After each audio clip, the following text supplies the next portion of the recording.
finally, after many years, I have the opportunity to interview Jack Posobiec, and I just have one pertinent question. A lot of Americans have it on their mind.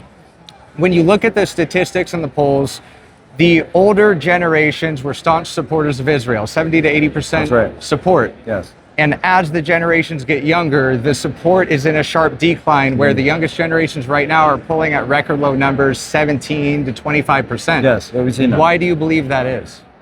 Well, I think it's twofold. I think number one is that for older generations, they remember Israel as sort of being this underdog figure going back to 1948, going back to the Six-Day War, going back in the 1960s, 1967, and they viewed Israel more as this underdog figure surrounded by so many, obviously the Muslim countries, the Arab countries that were around them, and wanted to support Israel, of course, because of its connection to the Holy Land, America, of course, being a Christian country from its founding, even on to today as a Christian majority country. However, I think the split came about because Americans and American quality of life has been declining, and particularly for millennials, and then core millennials, and then Gen Z, and people are looking at those economic conditions as being decreased. And so one of the key examples that people point to when they look at that, especially when I talk to Gen Z, is they say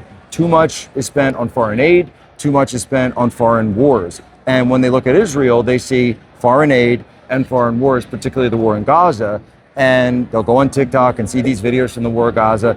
They don't like what they see, and to me, it's reminiscent of the war on terror and images that would come out. But of course, we didn't have TikTok back then and direct social media, but you would see images on mainstream media. And I remember how quickly the tide turned on those wars as well. So I think what people are seeing is perhaps not necessarily a decline in support for Israel in general, but for support for specific policies regarding Israel, if that makes sense. Yeah, it does.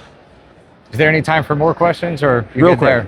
I just have another interview to run too. Understood. Real quick, I think what a lot of Americans witnessed and experienced is that during COVID, as an example, there was the deliberations of Congress regarding the stimulus checks. Yes. And I think what really upsets them is that when the foreign aid is going out to Ukraine, to Israel, right. Instant, exactly what I mean. That's what I'm talking about. In. Right. But it took 9 months of Congress to decide, okay, we'll give a couple $100 to American citizens. And I think that's really what pisses people off. I don't usually quote him, but the great philosopher Tupac Shakur once said, "We got money for war, but we can't feed the poor."